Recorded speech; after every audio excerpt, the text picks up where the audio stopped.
Done. Were there some names that you looked at and says, these three guys are as crazy as I am? At the time, I deal with what I've referred to as Goat Mountain. I went to Goat Mountain, and I talked to Magic, Michael, Bird, Hakeem Olajuwon, Jerry West, Oscar Robinson, Bill Russell. You know, so I would talk to them. What did you do? What were your experiences? Michael in particular, he's become my big brother. He's been my big brother since I first came in the league. And what was that process like? So I went to them and started understanding the ins and outs of the game and, you know, how they approach things and their level of detail and obsessiveness, and that's what I did. The players that had that passion but weren't willing to commit their entire lives to doing that, right? It's a choice. Right? You have other things, you have family, you have all these other things that you have to do.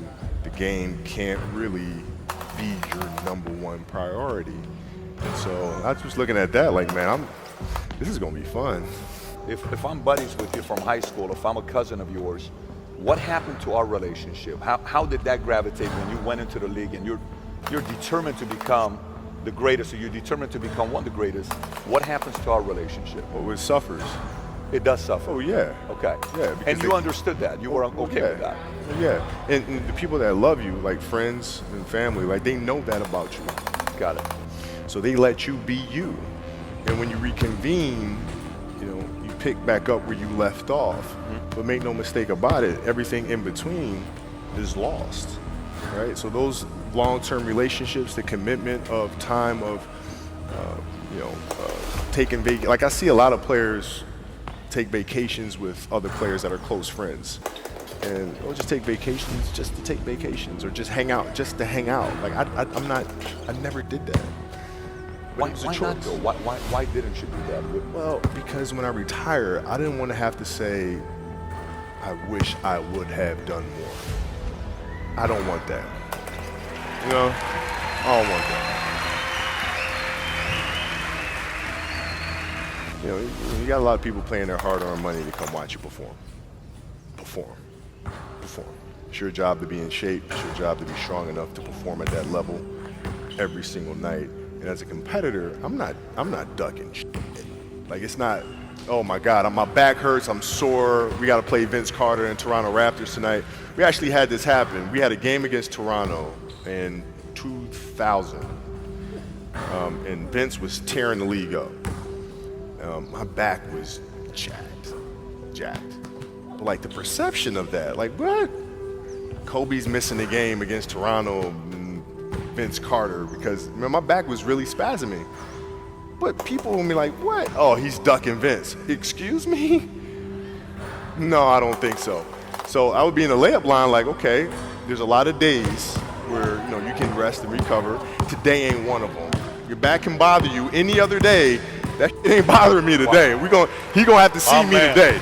Yeah. Amen. Yeah. If you're looking at a big investments you got to make, what is the decision-making process there? You call, is there first you do your own research, you take this much time, you call an advisor, is there a system you follow? It's pretty simple for me.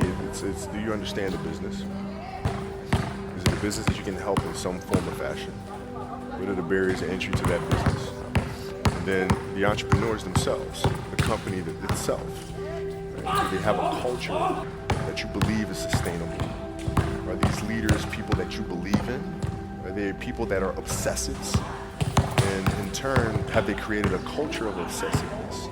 So I tend to look at those four factors, and that's it. That's big right there, by the way. I don't know if you guys caught that right there. That's pretty massive right there. Same determination. What's your current work schedule look like today? It's different because I personally am not writing every word of the novels.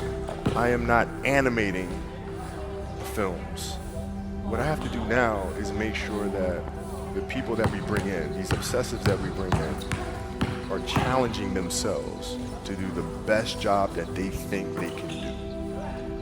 That's what I'm there for. is for them to constantly look in the mirror and self-assess and challenge themselves. If we have a project and you're saying, okay, I can do that, that's not the project we want. The projects that say, I don't know if I can animate that. I don't know how to write that story. I don't know how to do that. Those are the things we want, because through that curiosity, you'll reach a level that you didn't think was possible. And so running the studio, that's what I'm doing.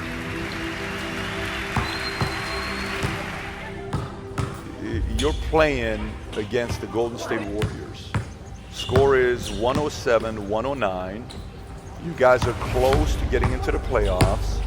You know exactly what happens in the game. You go up, you're about to take your shot, and then all of a sudden, boom, Achilles happens, right? He went and hit the free throws, and then you walked off the stage. Yeah. You got the surgery done. I went in the trainer's room, my kids are in there, and, they're looking at you and stuff, and I'm looking at them, and I'm like, it's all right, Dad's gonna be all right. It'll be fine, it'll be all right, it'll be all right, it'll be all right. As a parent, you gotta set the example. You gotta set the example. This is another obstacle. This obstacle cannot define me. It's not gonna cripple me. It's not gonna be responsible for me stepping away for the game that I love. I'm gonna step away on my own terms. And that's when the decision was made that, you know what? I'm doing it. Doing it. You're a freaking beast, bro. Hey.